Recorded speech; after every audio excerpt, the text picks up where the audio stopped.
रविवार से पहले रविवार में ये घोषणा की थी कि जिनके शंका समाधान, किसी प्रकार का कोई शंका हो, कोई कुछ पूछना चाहते हैं स्वतंत्र रूप से बिना किसी रोक टोक के, तो पूछ सकते हैं।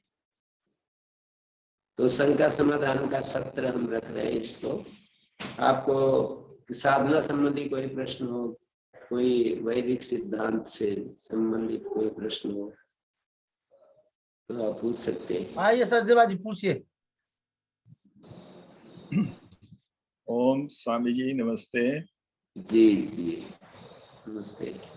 स्वामी जी, शब्द जो है वो अनित्य है क्योंकि वो उत्पन्न होता है, लेकिन बहुत से लोग हमें इसमें भ्रमित कर देते हैं कि शब्द जो है वो नित्य रहता है।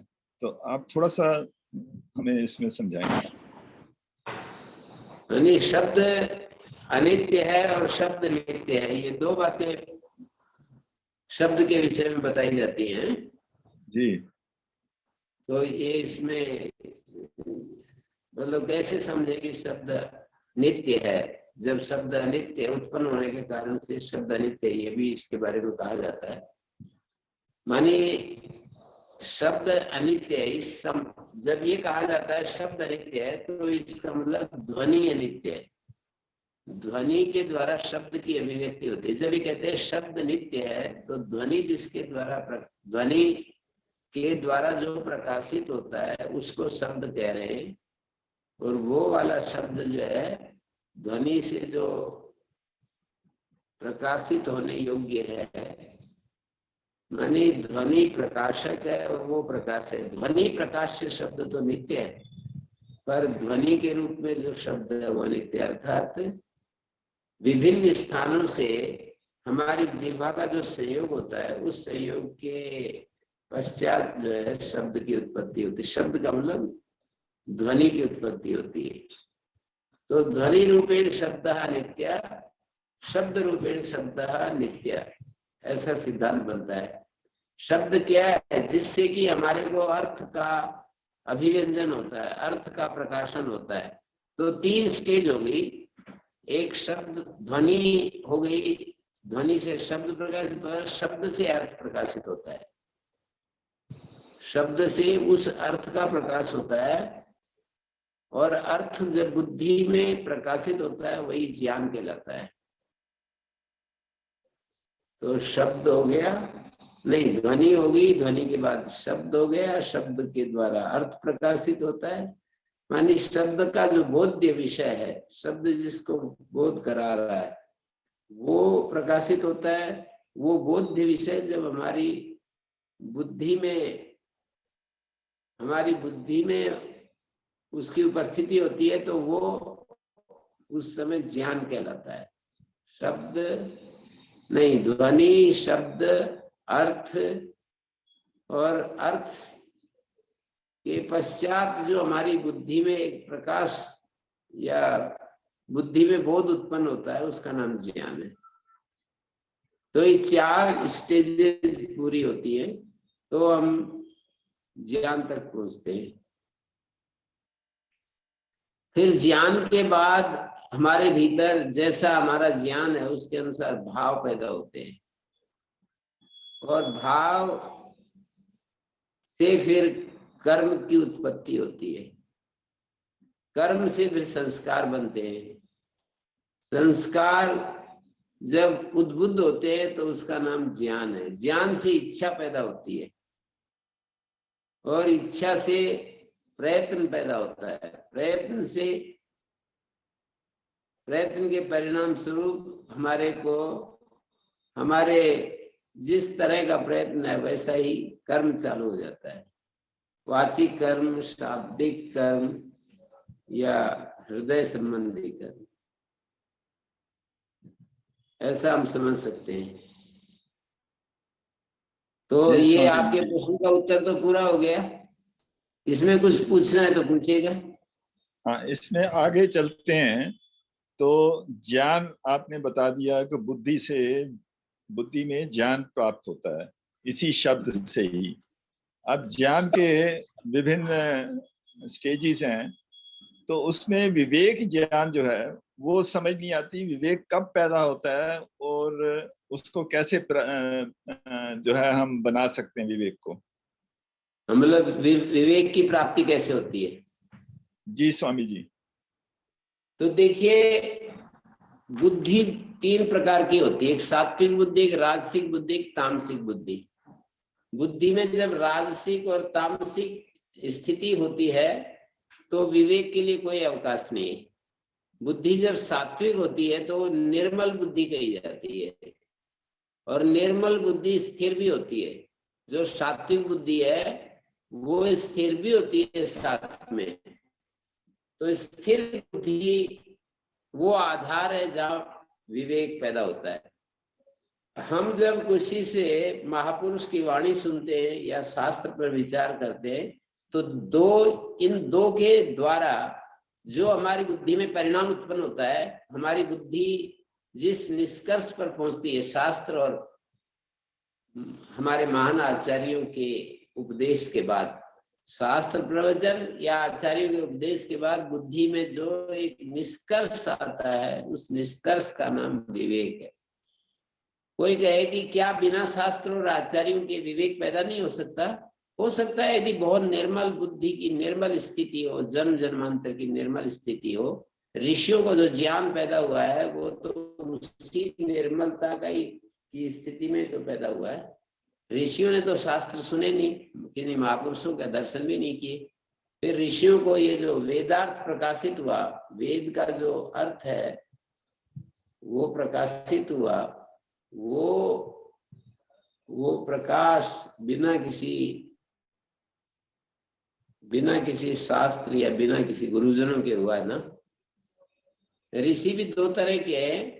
एक उत्तर काल में जो ऋषि हुए, एक ऋषि वो जो मंत्र के दृष्टा ऋषि है, ऋषभ मंत्र दृष्टारा। तो उस अवस्था में जब मंत्र दृष्टा ऋषि की बात करते हैं तो उन्होंने तो पहले कभी भी इस तरह का वो तो किया नहीं, ऐसा ज्ञान तो प्राप्त किया नहीं, फिर उनको कैसे उत्पन्न हो जाता है? तो इसका उत्तर तो यही दिया जाएगा कि बुद्धि जब अत्यंत निर्मल हो पूर्व संस्कारों के कारण, किसी भी कारण से, तो वो स्मृति आ जाती है पूर्व ज्ञान की। ये तो अपवाद कोटि में है, ये सामान्य नियम नहीं है। माने बुद्धि निर्मल कैसे होती है, फिर यही प्रश्न आएगा। तो साधना से बुद्धि निर्मल होती है। बुद्धि में 5 क्लेश बने ही रहते हैं, और उन क्लेशों में प्रसुप्त तनुविच्छिन्न उदार और दग्ध बीज क्लेशों की एक 5वीं अवस्था है। 5 क्लेश है और उनकी अवस्थाएं भी 5 होती है।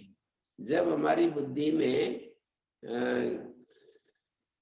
प्रसुप्त क्लेश होते हैं, जैसे नींद में प्रसुप्त अवस्था में होते हैं, और बाल्य अवस्था में, शिशु अवस्था में भी जो क्लेश होते हैं वो दग्ध बीज अवस्था में कहे जाते हैं। तो फिर क्लेश की एक अवस्था होती है उदार, एक विच्छिन्न अवस्था होती है, तनु अवस्था भी होती है क्लेशों की। तनु का मतलब होता है बिल्कुल प्रतिपक्ष भावना के द्वारा उनकी अत्यंत कमजोर अवस्था को तनु कहते हैं।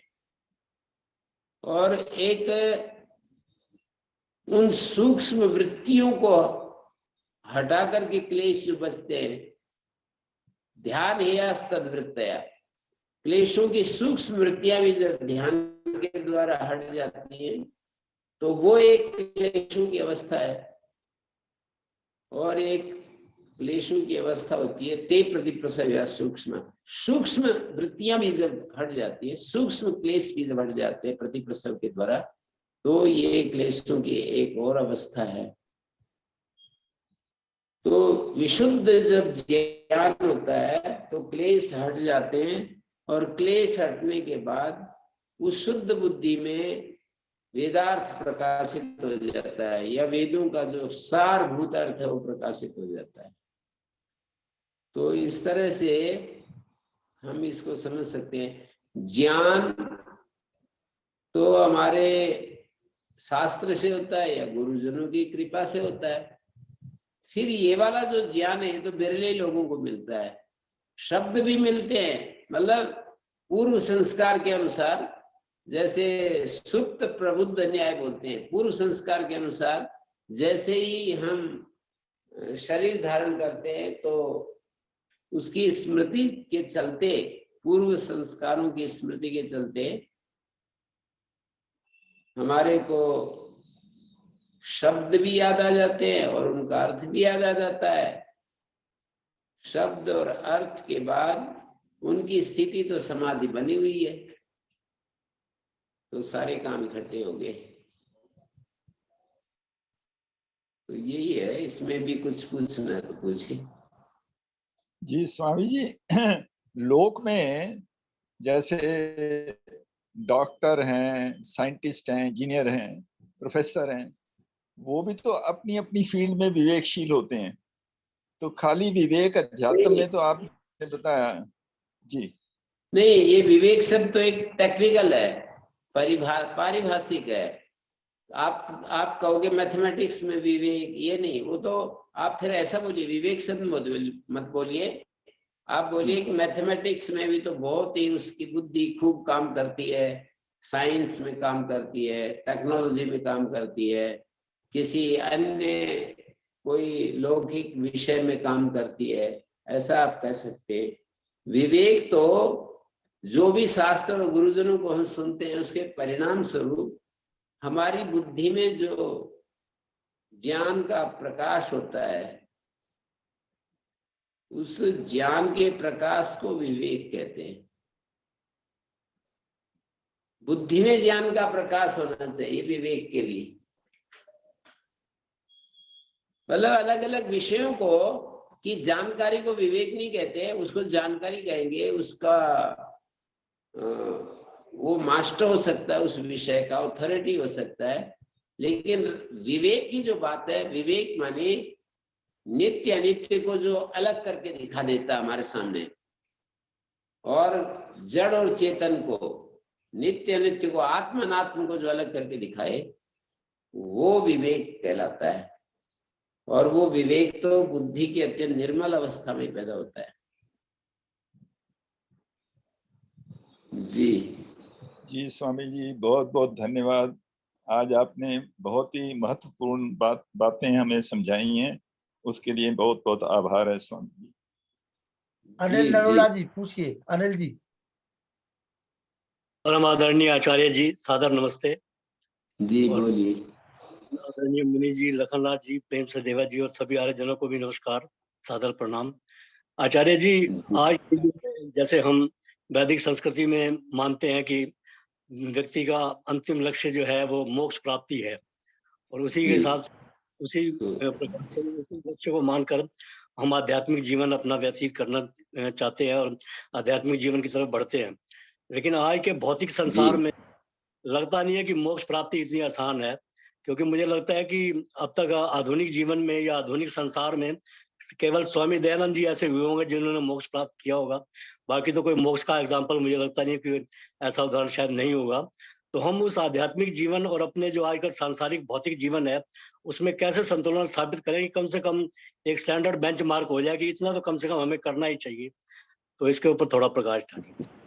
जी, मैं ये कहना चाहूंगा कि कभी भी किसी भी युग में मोक्ष प्राप्ति तो जैसे पहले कठिन थी, आज भी उतनी है। हजारों साल बाद भी मोक्ष प्राप्ति का मतलब ये होता है, क्लेश जब दग्ध बीज अवस्था को प्राप्त हो जाते हैं। और क्लेश दग्ध बीज कब होते हैं? जब विवेक ख्याति पूर्ण अपनी चरम शिखर पर होती है। जी। जैसे 4 विषय होते हैं योग शास्त्र के, जैसे चिकित्सा शास्त्र भी 4 भागों में बटी हुई है, रोग, रोग का कारण, और आरोग्य और आरोग्य प्राप्ति का उपाय। तो इसी तरह से दुख, दुख का कारण, पूर्ण सुख और पूर्ण सुख प्राप्ति का उपाय। जी। तो जैसे हम कहते हैं कि ईश्वर की प्राप्ति, हमें ईश्वर की प्राप्ति का लक्ष्य रखना चाहिए, तो ईश्वर की प्राप्ति का लक्ष्य रखकर हम कैसे अपने को संतुष्ट कर सकते हैं कि हम ईश्वर प्राप्त कर ही लेंगे कभी ना कभी? हाँ, मेरा था दुख, दुख का कारण सुख और सुख प्राप्ति का उपाय, मतलब अबाधित सुख, ऐसा सुख जो कि बाधित नहीं होता है, या उसको दूसरे शब्दों में हे हेतु हान और हानोपाय। हे माने जो अनागत दुख है वो हे का हेतु दृष्टा दृश्य का संयोग, और हान का मतलब उस संयोग की अत्यंत निवृत्ति, दृष्टा दृश्य के संयोग की जो कि अविद्या के कारण होता है, तो अविद्या के हटने से संयोग की निवृत्ति का नाम मोक्ष।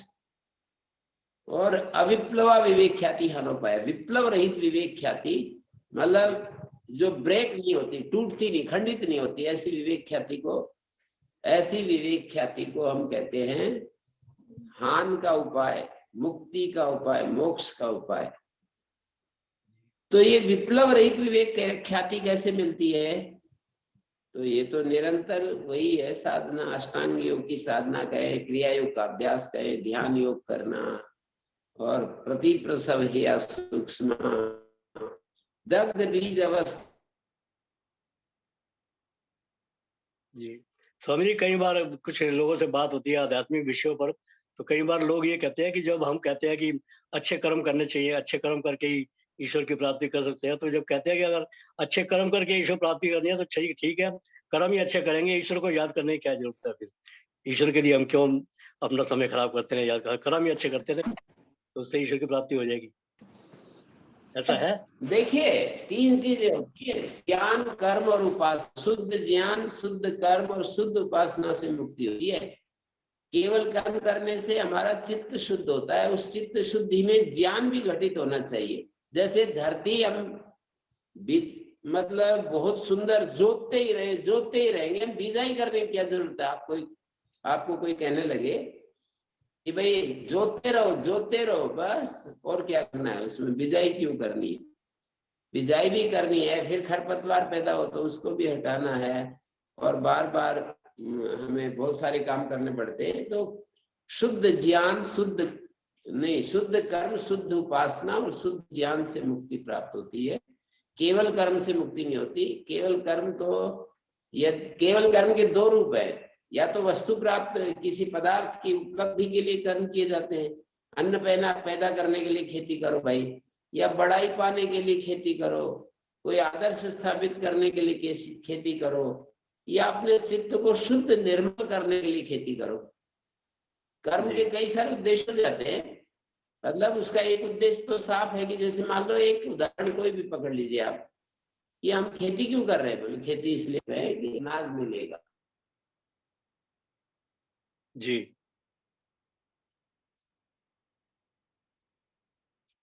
ठीक है स्वामी जी, बहुत बहुत धन्यवाद। तो जी वीडियो खोल लीजिए।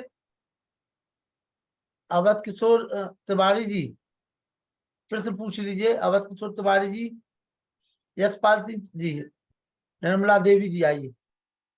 अपना वीडियो खोल करके हाथ उठा दीजिए तो हम आपको बुला लेंगे। निर्मला जी ऑडियो वीडियो खोल लीजिए। निर्मला जी जी। हाँ जी, हाँ, हो नहीं रहा है।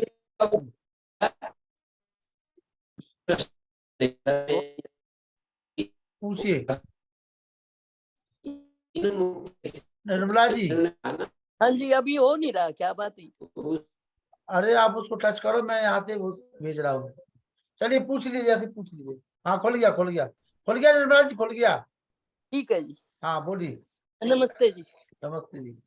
मैं ये कह रहा था, सुनिए स्वामी जी उन्होंने नमस्ते। कहा केवल कर्म अच्छे काम, केवल कर्म करते रहे,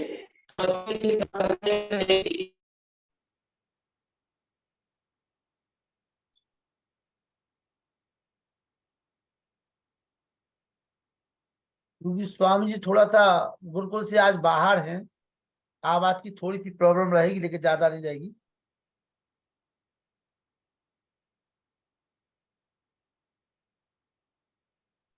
अवध बिहारी जी ऑडियो वीडियो खोल के सामने आओ। आचार्य बलदेव जी।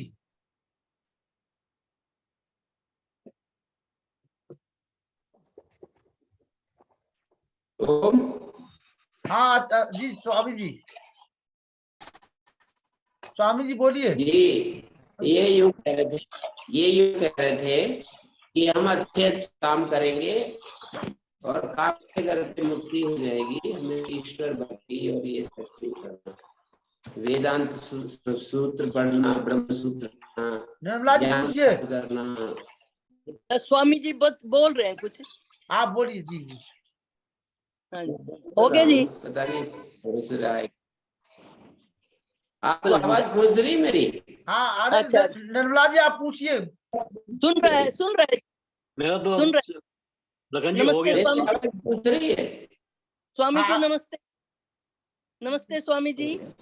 आवाज नहीं पहुंच रही मेरी शायद है। नहीं आपकी आवाज आ रही है कम कम। आप निर्मला जी आप प्रश्न पूछिए अपना। हाँ जी स्वामी जी नमस्ते जी, मेरी अरे आवाज आ रही? हाँ आपकी आवाज आ रही, जी। नमस्ते भी हो गई है। आप प्रश्न बोलिए अच्छा। अपना। स्वामी जी मैं मेरी पहुंच रही है आवाज? जी आपकी कम कम आवाज आ रही है जी स्वामी जी। स्वामी जी मैं ये पूछना चाह रही हूँ मेरी आवाज कि एक बार कि दूसरे फोन को लगाते हैं, ये आप इसमें फोन आते हैं ना, दो आवाज आ रही है, स्वामी जी की भी आ रही है, ये भी आ रही है, तो डिस्टरबेंस ही हो रही है जी। हाँ। स्वामी जी नमस्ते जी। नमस्ते जी पूछिए। हाँ स्वामी जी मैं ये पूछना चाह रही हूँ कि जो है इसके लिए मन, इसको योग अभ्यास में कई बार मन नहीं लगता, ये मतलब इधर उधर चला जाता है मन, तो इसके लिए जो है क्या करना चाहिए, कौन से तरीके अपनाने चाहिए जिससे हम अपने मन को या योग अभ्यास में अपने मन को स्थगित कर सके, एकाग्र स्थिति कर सके? कौन से तरीके हैं जिससे हम एकाग्र कर सके, क्योंकि एकाग्र के बिना तो निरुद्ध अवस्था आएगी नहीं, तो कौन से तरीके हैं जिससे हम एकाग्र कर सके अपने मन को? हाँ जी। जी मुनि जी जब तक आचार्य जी आ रहे हैं मोबाइल से जुड़ा तब तक आप आ जाइए। मुनि जी जी आप बता दीजिए जब तक बहन जी को।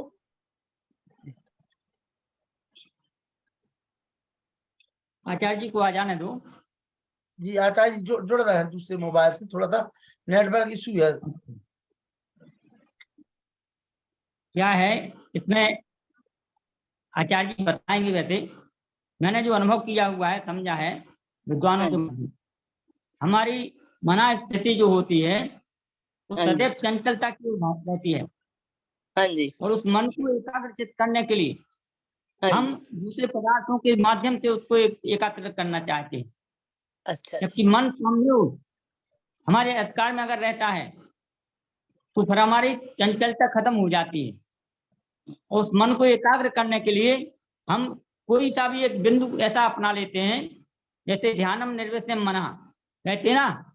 अगर कोई बालक को कहीं भेज रहे हैं या किसी को भेज रहे हैं तो बोले, या काम बड़े आदमी को भी भेजते हैं और कोई काम बताते हैं तो कहते हैं भैया ध्यान से करके लाना है इसको। वो ध्यान क्या है? वही मन को एकाग्र कर लेना है, मन को उस बिंदु पर स्थापित कर देना है हमें, जिसके माध्यम से हमें लगे कि हमें ये बात याद रही है।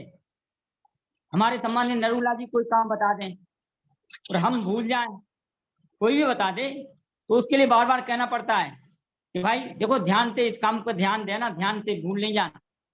तो अब हमारा ध्यान उस बात पर रहे, अटक रहे, तो हमारा मन वहीं पर एकत्रित हो जाता है।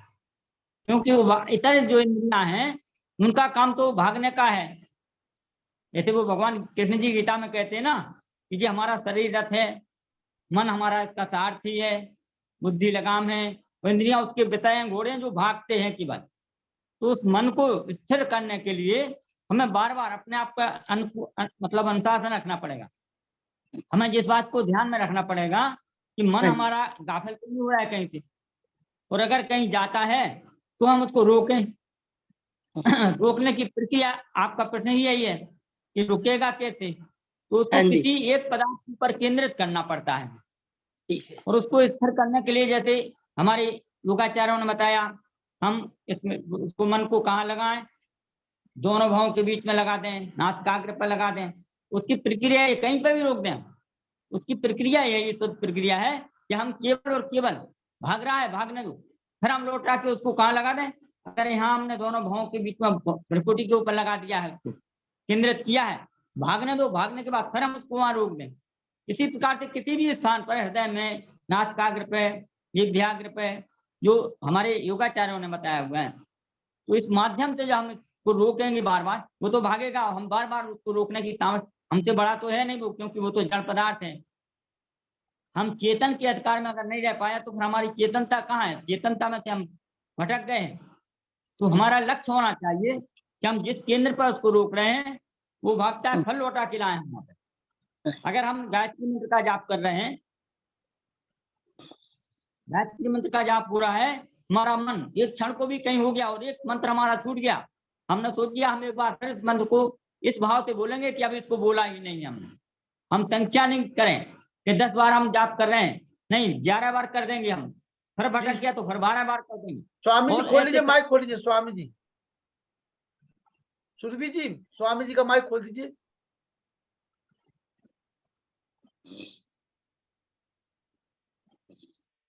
जी सुरभि जी, हाँ खोल दीजिए। जी जी सुरभि जी, स्वामी जी का माइक खोल दीजिए। हाँ हाँ जी खोल दिया ना। हाँ आवाज आ रही है जी स्वामी जी, आने माइक तो खोल दिया। ठीक है, तो आवाज आ रही। हाँ आवाज आ रही। निर्मला जी एक बार और पूछ लीजिए आप। नमस्ते स्वामी जी। मैं वो पहला जो प्रश्न बताऊं, पहले जो प्रश्न किया था उसका। हाँ जी, ओम। हाँ जी, नमस्ते स्वामी जी। हाँ पहला जो प्रश्न था। हाँ जी, हाँ। मन को एकाग्र करने के लिए क्या सांसारिक विषयों में चला जाता है मन, तो उसको रोकने के लिए क्या उपाय है ताकि हम योग मार्ग पर बढ़ सके आगे? प्रत्याहार भी हो जाता है लेकिन मन जो है ना स्थिर नहीं रहता। ये बतलाओ कि मन संसारिक विषय में उन्हीं में तो जाता है जिनमें हमारा लगाव होता है, प्रेम होता है, हम जिनको पसंद करते हैं। यदि हम सांसारिक चीजों को पसंद करेंगे तो मन कैसे आप कैसे जाने से रोक सकते हैं? सांसारिक विषयों को ना पसंद करेंगे तो नहीं जा सकता, पसंद करेंगे तो जाएगा। वैराग्य करना पड़ेगा ना स्वामी जी, वैराग्य नहीं, ना पसंद करना पड़ेगा। जिन चीजों से मन को हटाना है ना, उनमें दोष दिखना पड़ेगा, दोष देखना पड़ेगा। ना पसंद करना पड़ेगा, दोष देखना पड़ेगा। यदि उन चीजों में दोष दिखाई देगा ना, बहुत एक बार तो दोष दिखाई देता है। शराबी को सायकाल तो गुण दिखाई देता है, सुबह दोष दिखाई देता है। तो जब दोष दिखाई देता है तब तो हट ही जाता है ना मन।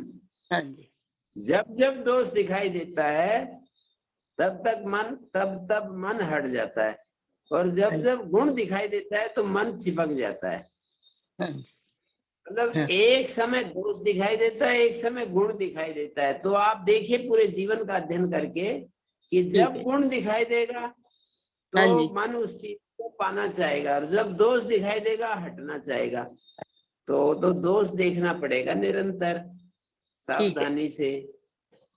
और पहला एक प्रश्न था आप लोगों का कि हम ईश्वर उपासना क्यों करें, और ये सब वेदांत जो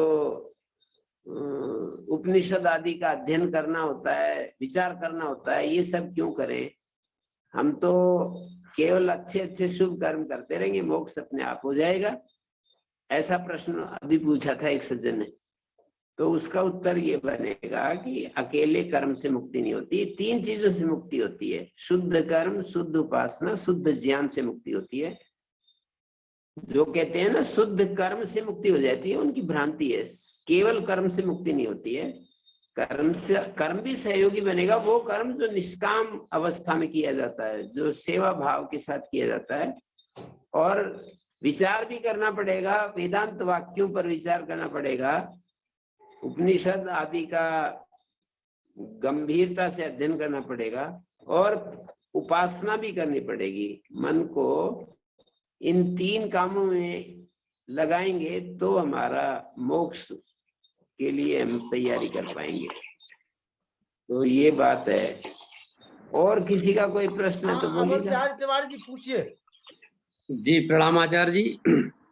जी अध्याय 16 में गीता के श्लोक है एक, द्वौ भूत सर्गो लोकेस्मिन् देव आसुर एव च।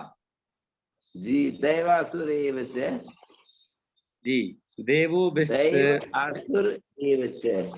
जी, तो इसमें जो दो प्रकृति के मनुष्य हैं, एक आसुरी प्रकृति के और एक दैवीय प्रकृति के। दैव प्रकृति के। जी, तो हम मतलब ऐसा क्या उपाय करिए जिससे वो देवीय प्रकृति के गुण हम में आए और आसुरी प्रकृति हमसे दूर होते जाए, ऐसा मनुष्य को क्या करना चाहिए? हाँ, ये तो बिल्कुल बहुत ही अच्छा सवाल किया आपने। जो जी। उसमें गीता में शुरू में जो 3 श्लोक लिखे हैं ना, जी 3 श्लोक जो लिखे, 3 श्लोक, 3 है क्या? जी हाँ, मेरे पास अभयम सत्य संशुद्धि ज्ञान योग अभयम व्यवस्थित। सत्य संशुद्धि। जी, तो ये जो 3 श्लोक हैं, इन 3 क्या बराबर ध्यान करना पड़ेगा, अनुष्ठान करना पड़ेगा, विचार करना पड़ेगा, जी तो आपकी दैवी प्रकृति बन जाएगी। तो जी और वो बचना पड़ेगा आसुर प्रकृति के, जो दंभ, अहंकार, और वो जो चौथे श्लोक में, 5वें श्लोक में जो कहा है ना, जी उससे तो अपने को बचाना पड़ेगा। और दैव प्रकृति के लिए जो साधन बताए हैं, उसको हमें निरंतर उसका अभ्यास करना पड़ेगा, तो जी फिर दैवी प्रकृति बन जाएगी। जी, जैसे अब मतलब हम सरकारी नौकरी करते हैं तो जो पहले ही शब्द है अभयम, अभय होना, तो हाँ, उसमें वो जैसे तो कोई करो, नौकरी करो, चाहे व्यवहार करो, सांसारिक लोग व्यवहार करो, जहाँ जैसे भी जो कर रहे हैं उसमें कोई साधु है, सन्यासी है, कोई गृहस्थ है, उसमें कोई फर्क नहीं पड़ता, बिजनेसमैन है, कोई जो भी जहाँ है उसको अभय रहना पड़ेगा, अंतःकरण की शुद्धि करनी पड़ेगी। अभयम सत्व शुद्धि ज्ञान योग व्यवस्थिति। ज्ञान और योग में अपने मन को ठहराना पड़ेगा। तो इस तरह से ये पूरा कितने 26 गुण बताए जी, इन 26 गुणों का अध्ययन करना पड़ेगा। जी, और एक और आचार्य जी प्रश्न है कि जैसे लोक में एक प्रचलित है कि जैसे जो गृहस्थी हैं, गृहस्थियों के पुत्र का होना अनिवार्य बताया जाता है। जैसे किसी किसी की लगातार पुत्रियां होती जाती, 7 पुत्रियां हो गई, 8 हो गई, लेकिन पुत्र की कामना उसकी बरकरार रहती, तो अपने धर्म शास्त्रों के अनुसार शास्त्र पुत्र में का तो होना पुत्र अनिवार्य है क्या? पुत्री को, शास्त्र में पुत्र और पुत्री के लिए पुत्र शब्द का प्रयोग होता है, इसलिए भ्रांति होगी लोगों को। जी, अच्छा, पुत्र और पुत्री दोनों के लिए पुत्र शब्द का प्रयोग होता है, और अच्छा। लोग भ्रांति में पुत्र का मतलब पुत्र लेते हैं, पुत्री लेते नहीं है, इसलिए अपने लगे रहते हैं। तो जो पुत्र लिखा है उसको अपन पुत्री भी समझे। हाँ, बिल्कुल पक्का। पुत्र और पुत्री दोनों के लिए पुत्र शब्द का प्रयोग होता है। तो एक संतान होगी, पुत्री होगी, तो उसको भी पुत्री समझे, पुत्र हो गया तो पुत्र है ही। अच्छा, और ऐसा लोक में ऐसी भ्रम रहता है कि पुत्र से ही मोक्ष मिलता है, पुत्र नहीं होगा तो उद्धार नहीं होगा, वंश नहीं चलेगा, पुत्र नहीं होगा तो वंश समाप्त हो जाएगा। इस पे थोड़ा इतनी सारी भ्रांतियां हैं, इन भ्रांतियों का तो इलाज ज्ञान ही है। जी, भ्रांतियों को तो ज्ञान से हटाया जा सकता है, बाकी तो भ्रांतियां कैसे हटेंगी बताओ? मतलब जी अंधेरे को तो मतलब इनमें कोई सत्यता नहीं है। जी, हाँ जी, कोई सत्यता नहीं है ये। जी गुरु जी, वंश नहीं चलेगा, क्या क्या लोग पता नहीं। अभी हमारे 10 पीढ़ी पहले हमारे कुल में कौन थे हमारे, आपको पता है? हमें नहीं भी पता, नहीं पता। तो फिर क्या अर्थ है उसका, वंश का? जी जी, संघ हाँ जी, समाज। हाँ पूछिए चंद्रकांता जी। नमस्ते स्वामी जी। जी, योग दर्शन के 35 सूत्र है जी, 35 सूत्र। कौन सा पाद का? प्रथम पाद का, हाँ जी, उसमें लिखा हुआ है विषयवती व प्रति प्रवृत्ति उत्पन्ना मनसा स्थिति निबंधनी। मन के कई उपाय बताए हैं स्थिर करने के, तो उनमें एक विषयवती प्रवृत्ति भी बताई कि कोई ध्यान का, वो इसलिए बताया कि हमारी योग मार्ग में श्रद्धा हो जाए, कोई चीज प्रत्यक्ष हो जाती है तो योग मार्ग में हमारी श्रद्धा हो जाती है, और श्रद्धा से हमारा उत्साह बढ़ता रहता है। और हम कल्पना समझे यदि चीजों की, ये तो सब काल्पनिक विषय हैं, तो फिर हम उतना जोर शोर से कैसे लग पाएंगे। और बहुत उत्साह के बिना हम इस मार्ग में बढ़ नहीं सकते।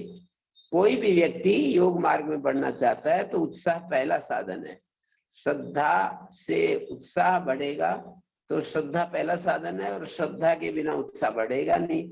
श्रद्धा वीर्य स्मृति समाधि प्रज्ञा पूर्वक इतरेषाम्। श्रद्धा से, विश्वास से पराक्रम बढ़ता है, वीर्य उत्पन्न होता है। वीर्य का मतलब है पराक्रम, उत्साह। और निरंतर उत्साह में रहते हैं तो जिन चीजों को हमें स्मरण रखना चाहिए वो स्मृति में बनी रहती हैं। जिन चीजों को भूलना चाहिए उनको तो हम भूल सकते हैं, और जिन चीजों को स्मरण रखना चाहिए वो हमारी स्मृति में बनी रहती है।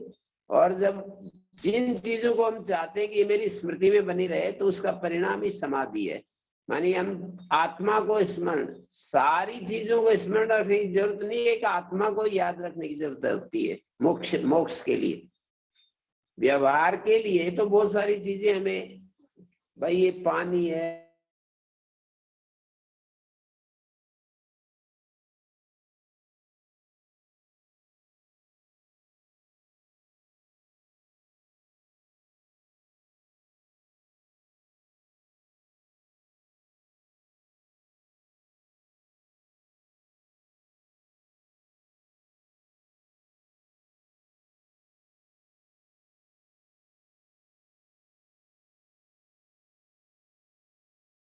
के अग्रभाग में ध्यान करने से दिव्य गंध पैदा होती है, और जीवा के अग्रभाग में दिव्य रस पैदा होता है, और जीवा के मध्य भाग में संयम करने से, तालु में संयम करने से, जीवा मूल में संयम करने से अलग अलग एक एक विषयवती प्रवृत्ति, ये विषयवती प्रवृत्ति बताई है।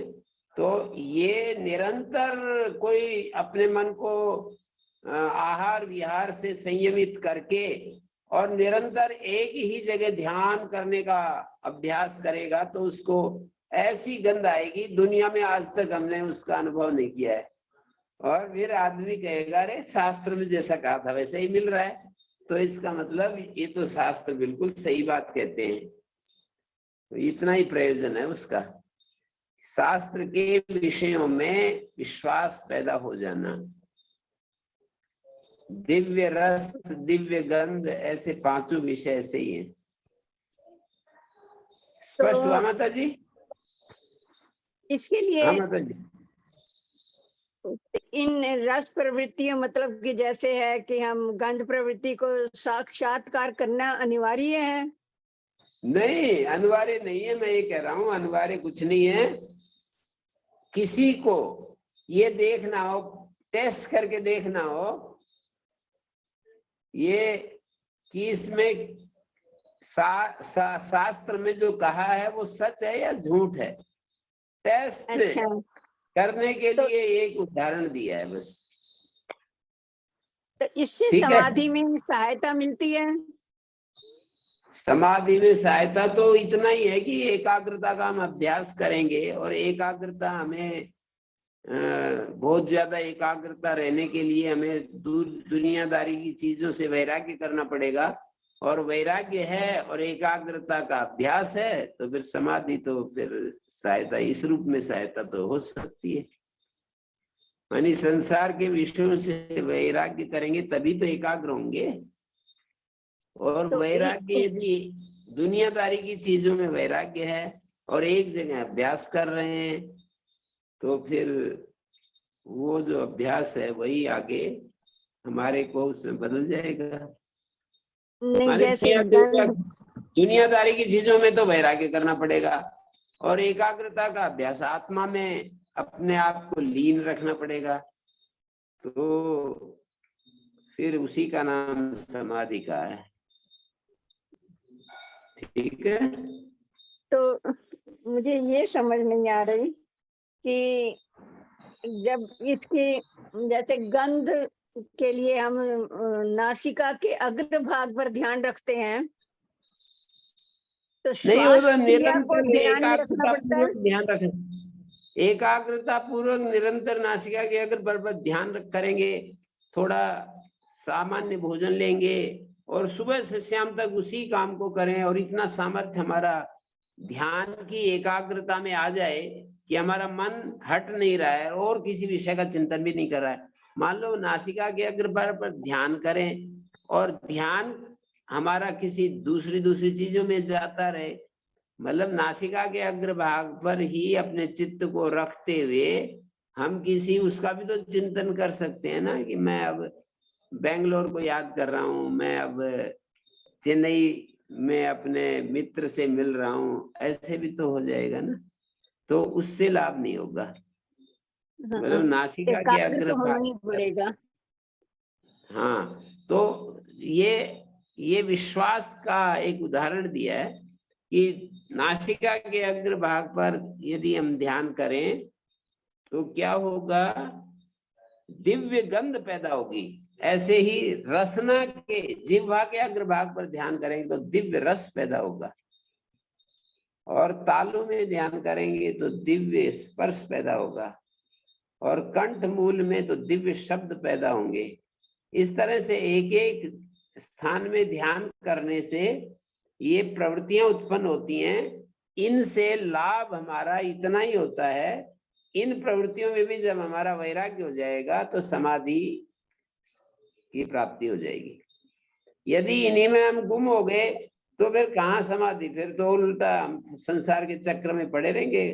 दिव्य रस, दिव्य संसार तो रचना में और स्पर्श इंद्रिय के सुख में डूबा हुआ है पूरा।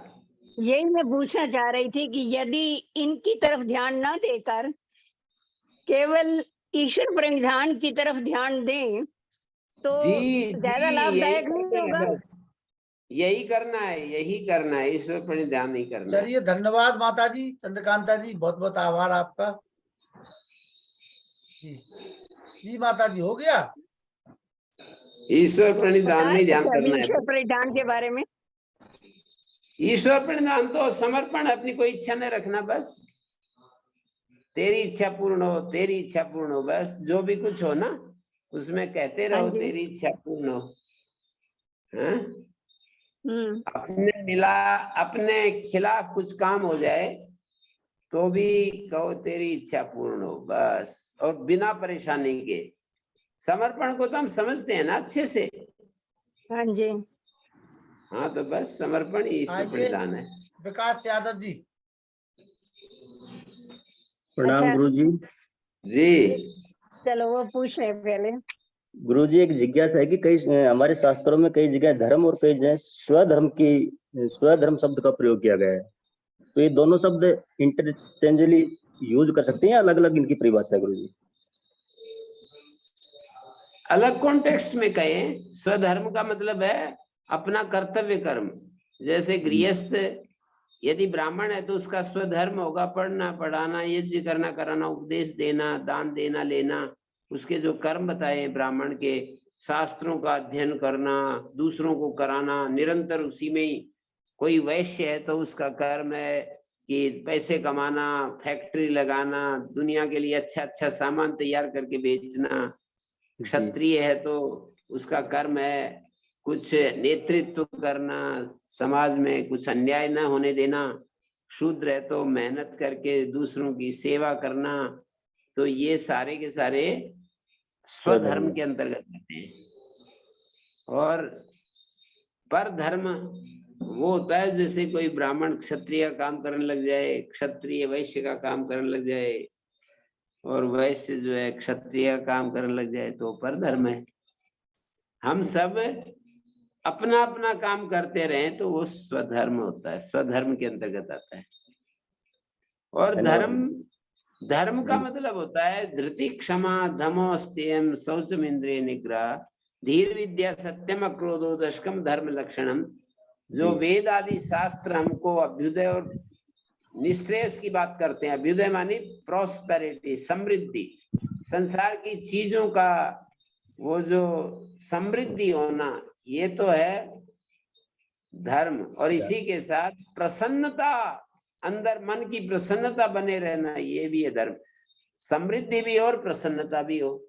किसी के पास समृद्धि तो है पर प्रसन्नता नहीं है तो धर्म पूरा नहीं हुआ। ऐसे ही संयम, सदाचार, इंद्रिय निग्रह, मन बुद्धि का संयम, विवेक, इन सब को भी धर्म नाम से पुकारते हैं। तो धर्म और स्वधर्म की बात ऐसे है। धन्यवाद। चंद्रकांता गेस्ट जी, चंद्रकांता जी पूछिए कहाँ जा रही हैं आप? यहीं पर हूँ जी पूछिए। हाँ जी हाँ, जी नमस्ते स्वामी जी। जी बोलिए। हाँ जी, मैं ये पूछ रही हूँ कि जैसे कि जो गीता में है कर्म योग, भक्ति योग, ज्ञान योग, तो जी जैसे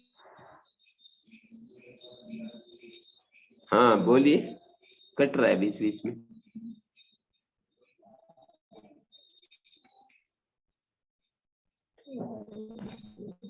कट रहा है आप माता जी। बोलिए, आप बोलिए चंद्रकांता जी बोलिए। हाँ, वो हाँ जी, मतलब ये कर्म योग, भक्ति योग, ज्ञान, जो 3 मार्ग बताए हैं, भक्ति योग, कर्म मार्ग और ज्ञान, इनको व्यवहारिक में हम कैसे मतलब लागू करेंगे या कैसे जिएंगे? हाँ या मैं कैसे? बताता हूँ। देखिए, कर्मयोग का मतलब निष्काम होकर के, फल इच्छा से रहित होकर जो कर्म करना है उसका नाम कर्मयोग है। माने ये मतलब नहीं है कि खेती करो और गेहूं पैदा करो और खेत में बखेर करके घर आ जाओ, ऐसा मतलब नहीं है।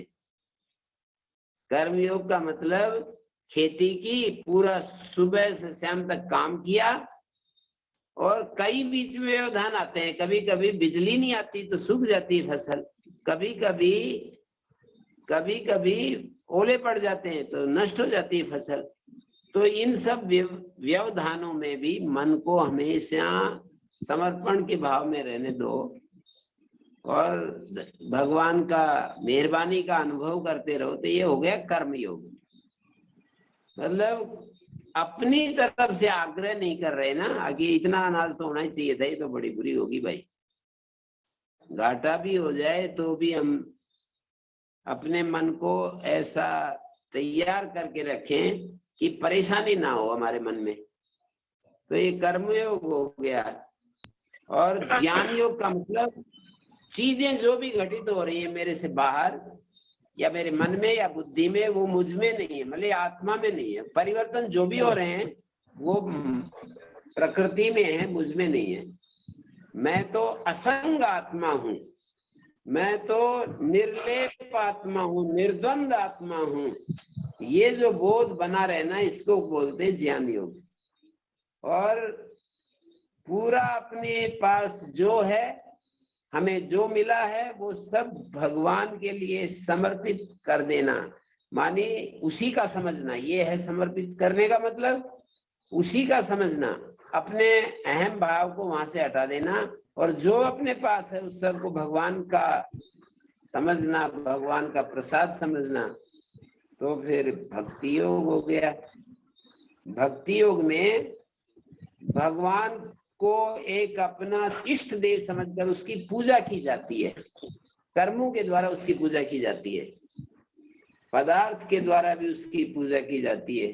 कर्मों के द्वारा, पदार्थ के द्वारा उसकी पूजा की जाती है। एक कर्म योग, इसको बोलते हैं भक्ति योग।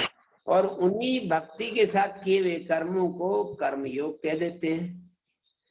और संसार की जितने भी पदार्थ सामग्री है वो तो आती है जाती है, मतलब कभी वो हमारे वो सामग्री टिकती है, कभी चली जाती है, तो उसको भक्ति योग कहेंगे। यदि हमने अपना मन, अपनी बुद्धि, इंद्रियों को भगवान में लगा दिया है, तो इस तरह से इन तीनों को समझना होता है।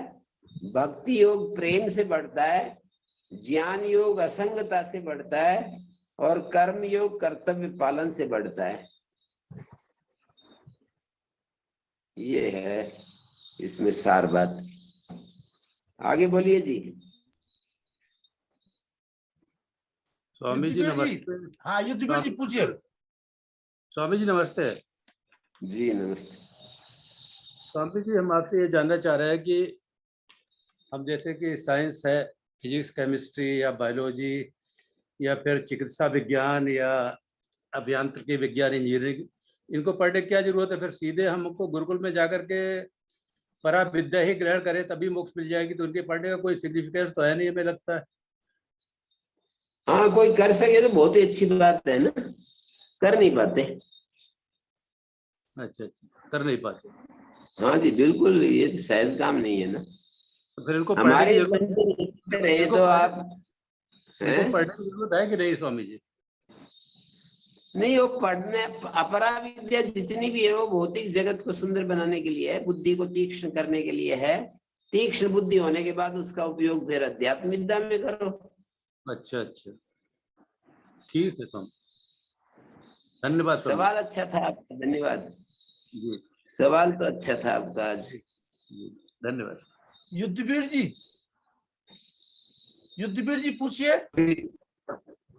आचार्य जी नमस्ते। नमस्ते जी। स्वामी जो कट गए, आवाज कट गई, एक बार फिर बोलो। मैं कह रहा हूँ जो आचार्यगण, जो विद्वान लोग जो यज्ञ कराते हैं, हाँ हवन, तो हाँ जी, हाँ जी, उसमें जो मंत्र होते हैं यज्ञ के, हवन के, वेद के, हाँ तो उसमें ज्यादातर हमारे जो देखने में आता है उसमें उनका जो अर्थ है वो जो वहां पे जो उपासक, जो साधक जो होते हैं वो समझ नहीं पाते हैं, और वो जो निश्चित जो मंत्र उनके द्वारा आहुति देते हैं और अपना उसकी मतलब अपना कर्तव्य समझ करके वो होता है। लेकिन हमने सत्यार्थ स्वामी जी ने लिखा है, स्वथा नूरियम भार हारे किला भूधीत वेदम न जानाति यो अर्थम, यो अर्थ अगर उनके जो अर्थ को भी अगर समझाएं तो, क्योंकि वेद के प्रति लोगों में इस प्रकार का कभी नहीं कहा ये कि अर्थ बिना जाने आहुति दे दो। हाँ, हमने कब कहा? हमने अपनी तरफ से, मेरे को यदि आप पूछेंगे तो मैं भी ऐसे ही कहूंगा कि अर्थ जानकर आहुति देनी चाहिए। मैंने कब कहा कि बिना ही जाने देते रहो आहुति?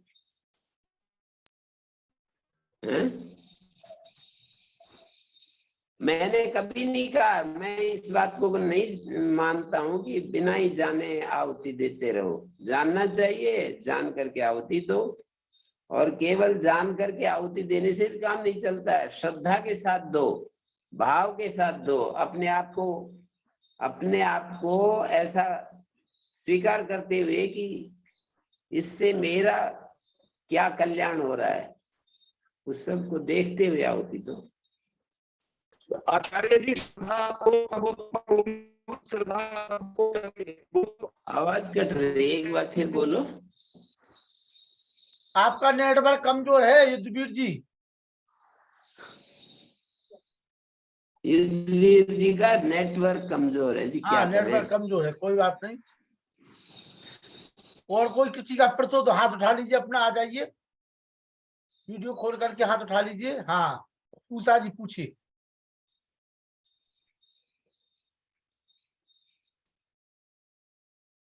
उषा जी माइक को टच करिए, पहले हाथ जोड़ देते काम नहीं बनेगा। माइक को टच करिए, हाँ बस बस। नमस्ते जी आचार्य जी। नमस्ते। मैं पूछना चाहती हूँ कि घर में जैसे कुछ अशांति रहे, तो कुछ घटनाएं होती रहे, तो लोग कहते हैं कि घर में वास्तु दोष है इसलिए होता है। इसके लिए लोग बहुत पूजा पाठ, लाखों रुपया पंडित को देके पूजा पाठ कराते हैं कि इससे घर में शांति हो जाएगी। तो क्या वास्तु क्या सही चीज है? यहाँ ये बन गया तो ये गड़बड़ है, तो ये बन गया तो नहीं ठीक है। वास्तु विज्ञान है एक, उसमें वो लोग किसी चीज को एक तरफ से नकारना तो ठीक नहीं होता है। वो एक विज्ञान है, और उस विज्ञान में यदि हम नहीं कर रहे हैं, भगवान को समर्पित होकर के चल रहे हैं, तो अपने कर्मों को ठीक रखते हैं। कभी भी अपने कर्म हम ये नहीं सोचते हैं कि मेरा ही भला होता रहे, दूसरों से पहले मेरा कल्याण होना चाहिए, मेरा ही उन्नति होनी चाहिए, मेरे ही पैसे बढ़ने चाहिए, तब तो ठीक नहीं है। दूसरों की भी उन्नति हो, उसी में अपनी उन्नति। जैसे महर्षि दयानंद ने भी एक वाक्य लिखा है ना, जी संसार का उपकार करना इस समाज का मुख्य उद्देश्य नहीं क्या है, सबकी उन्नति, प्रत्येक को अपनी ही उन्नति में संतुष्ट रहना चाहिए, बल्कि सबकी उन्नति में अपनी उन्नति समझनी चाहिए। तो ऐसा यदि हम देखेंगे तो उससे भी वास्तु दोष सब ठीक हो जाएंगे। सद्भावना तो ऐसी है कि सब दोषों को ठीक कर देगी। जी महर्षि दयानंद को कहीं पर घर के बारे में वैसा कुछ नहीं लिखे कि इधर ऐसा बनना चाहिए फिर ऐसा बनना चाहिए, सत्या प्रकाश में वैसा तो कुछ वर्णन है नहीं। ठीक है कि घर में रोशनी आनी चाहिए, हवादार होना चाहिए, इस चीज पर प्राथमिकता दिए हैं। ठीक है, महर्षि दयानंद ने जो लिख दिया वो तो अपनी उनकी दृष्टि है ही, सही पता चल ही रही है कि क्या लिखा है। पर किसी प्रामाणिक व्यक्ति ने बहुत सारा परीक्षण करने के बाद यदि ऐसा कहा है तो वास्तु दोष पहले सावधान रहना चाहिए मकान बनाने से पहले। और यदि मकान बन गया और फिर वास्तु दोष को कैसे हटाएं, तो हम कहेंगे कि भाई बस भगवान को हर जगह भगवान को उपस्थित देखें, उसी की मेहरबानी का अनुभव करें। ऐसा करने से निरंतर उसकी मेहरबानी का अनुभव करेंगे तो वो दोष हट सकता है। क्योंकि जब हम घर में कुछ शांति रहे, हाँ वो मैं समझ गया आपकी बात। शांति तो शुभ कर्मों से होती है, सद्भावना से रहती है। सर्वे भवन्तु सुखिनः, सर्वे सन्तु निरामया, सर्वे भद्राणि पश्यन्तु, मा कश्चित् दुःख भाग् भवेत्। इस ऐसी जो मेंटेलिटी है ये यदि बनी रहे तो फिर सब ठीक होगा। सबका भला हो, सबका भला, केवल मेरा ही नहीं सबका भला हो। पहले दूसरों का भला हो फिर मेरा भला हो, ऐसे सोचेंगे ना सब वास्तु दोष कि वास्तु दोष ही नहीं कहूंगा, बहुत बड़े बड़े दोष भी ठीक हो जाएंगे। ये तो मेरा हिम्मत नहीं है कि मैं कह दूं कि वास्तु दोष। महर्षि दयानंद तो सक्षम व्यक्ति थे, उन्होंने कह दिया, उनकी तरह मैं तो नहीं कह पाऊंगा। मैं तो यही कहूंगा कि भाई ठीक है, सामान्य व्यक्ति तो इस तरह देखेगा वो कि भाई अभी अनजान में कोई गलती हो गई और मकान बना दिया इधर उधर, कुछ किसी सलाह नहीं ली और बाद में पता चला कि यहाँ इस कोने में शौचालय नहीं होना चाहिए था, इस कोने में पानी का कुआं नहीं होना चाहिए था। ये सारी बातें जो है यदि बाद में पता लगती है तो पूजा पाठ कराने तो वो क्या ठीक हो जा सकता है? ऐसा कहीं ऐसा होता है?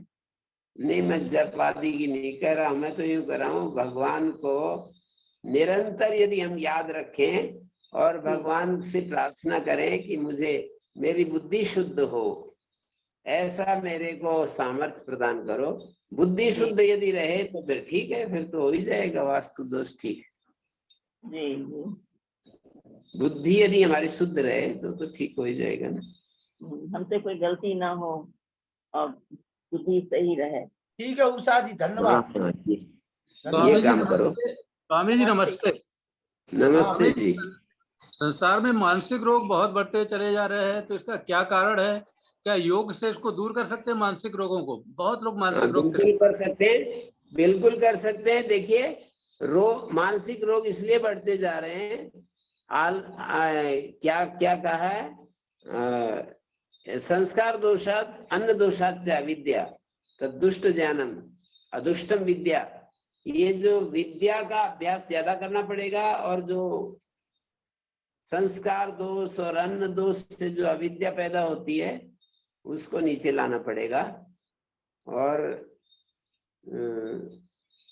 जो विद्या है उसको बढ़ाना पड़ेगा। स्वामी जी संस्कार दोष से क्या मतलब है? जी संस्कार दोष से क्या मतलब है हम लोगों का? संस्कार दोष, संस्कार हजारों प्रकार के जो काम किए हैं हमने, उसके जो सूक्ष्म इम्प्रेशन है ना, जैसे झूठ बोली तो झूठ का संस्कार, और हमने चोरी की तो चोरी का संस्कार, लड़ाई झगड़ा किया तो लड़ाई झगड़े का, ऊंचा बोलने का संस्कार तो ऊंचा बोलेंगे। जी जी, मतलब बहुत ही जो हमारे को, हम यूं कहें कि भाई इसकी खिड़की, जो हमारे गाड़ी की खिड़की को धीरे से बंद किया करो, किसी को यदि हम कह दें ना, समझा दें, जी जी जी, तो वो आप देखना 50 बार तो गलती करेगा वो। जी जी, फिर बार बार कोई टोकता ही रहेगा तो संस्कार बदल जाएगा। तो इसमें योग कैसे हमको सहायता करेगा? योग में हम क्या करें? योग का मतलब मन को एकाग्र रखना। तो एकाग्र रखेंगे तो सहायता, गाड़ी का उदाहरण मैंने दिया, तो इसमें यदि वो सावधान रहेगा और निरंतर, जैसे ही उसका हाथ खिड़की के ऊपर जाए, गाड़ी की खिड़की के ऊपर, वहीं पर उसको ध्यान आ जाए कि भाई मुझे अपने हाथ को संयम में रखना है, तो फिर उसकी बात तो बनेगी निश्चित रूप से। ऐसे ही योग का मतलब मन की एकाग्रता। जो कुसंस्कारों के ऊपर हमने ध्यान दिया कि ये मुझे नहीं चाहिए, इसने मेरे जीवन को नष्ट कर दिया, ऐसा हम कहेंगे तो वो संस्कार नष्ट हो जाते हैं और उत्तम संस्कार उनकी जगह इकट्ठे हो जाते हैं। बहुत बहुत धन्यवाद स्वामी जी। जी जी, बहुत धन्यवाद। ब्रजेंद्र शर्मा जी पूछिए। ब्रजेंद्र शर्मा जी। गुरु जी नमस्कार। नमस्कार जी। जी बोलिए। गुरु जी, पैसे से मैं योग, पर मैं अपने कि हमें बड़ा फायदा मिला, पर अपना मैं आवाज कट रही है, थोड़ा फिर दोबारा ऐसा लग बोलिए। रहा है। आवाज कट रही है, फिर दोबारा बोलो। हेलो, आप कह रहे हैं कि हमारे को लाभ हुआ। मैं योग शिक्षक हूँ और जी। हाँ, पर अपने मेरे अंदर भटकाव बहुत ज्यादा है। कोई बात नहीं, भगवान तो सर्व समर्थ है, भटकाव भी होगा तो भी ठीक हो जाएंगे। समर्पण का भगवान का पल्ला, जैसे कि कोई देवी अपने पति का पल्ला पकड़ लेती है, कोई ना छोड़े तो, और हमेशा उसको यही कहती रहे कि आप मुझसे मेरे को पसंद करें ना करें, मैं तो आप अपना पति आपको मान चुकी, तो जैसे उद्धार हो जाता है, ऐसे ही परमात्मा को जिसने अपना मान लिया उसकी शरणागति हो गई। अब मेरे कर्म दोष के कारण कुछ गलतियां पहले जीवन में की है, इस जीवन में की है, उससे मुझे गलत फल मिल रहा है, तो कोई बात नहीं, हमारे किए हुओं का ही फल हमें मिलता है। किसी दूसरे ने हमारे ऊपर आरोपित नहीं किए, किसी ने भी हमको जबरदस्ती ये चीजें नहीं ऊपर डाल दी है, हम जो करते हैं वही हमें मिलता है। तो ऐसे हम सोचते रहेंगे तो फिर ठीक हो ही जाएगा ना लास्ट तक। हमारा गुरु जी, जो ऐसा है कि लोग कहते हैं हमें पूरा विश्वास है आपके ऊपर, और मैं समझता हूँ कि ऐसा क्यों कह रहे हैं, वो झूठा कह रहे हैं, ऐसा कह रहे हैं, पर समझ में नहीं आ रहा वो, जब मुझे लगता है कि नहीं, ऐसा हो नहीं सकता। नहीं, लोग तो बोलते रहते हैं, लोगों की बात छोड़ो। अच्छा। मतलब हमें अपने मन को कैसा स्थिर करना है, हमें अपने मन को स्थिर करना है। वास्तव में मेरा मन भगवान में लगा रहे, मेरा मन कभी भी विचलित ना हो।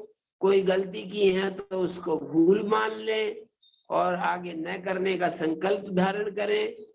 भूल नहीं की है तो माफी मांग ले। जबरदस्ती भी तो हम पर आरोप लगा देते हैं ना, तो हम कह दें कि भूल की नहीं है मैंने, क्षमा कीजिए, बस। फिर भी ना करे तो उसकी मर्जी है, वो अपने अधिकार का प्रयोग कर रहा है। हमें अपने कर्तव्य से आज विचलित नहीं होना। कितना हाँ जी, आज जी जी जी हाँ जी हो गया।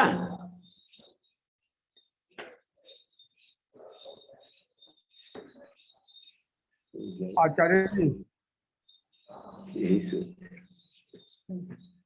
हाँ जी आचार्य जी, क्या शराब का भी कोई इफेक्ट प्रभाव होता है? किसका? शराब, कहते हैं ना कि उन्होंने उनको शराब दे दिया तो ऐसा हुआ। नहीं, कोई तपस्वी आदमी और शराब दे दे तो फिर वो कर्मों के आधार पर ही तो देता है ना, हमारे कर्मों के आधार पर। हमारे कर्म जो है ना, उसका प्रभाव हमारे होता है। कर्म, हमारे बिगड़े हुए जो कर्म होते हैं वो प्रभावित करते हैं। सांप तो उसमें थोड़ा निमित्त बन जाता है। जैसे कई चीजें मिलकर के काम करती ना, कर्म बिगड़े हुए हैं, फिर सांप हो गया। जैसे बीज भी हो, धरती भी सही हो, धूप पानी भी हो, तो फिर देखो ये तो सब होगा ही गड़बड़।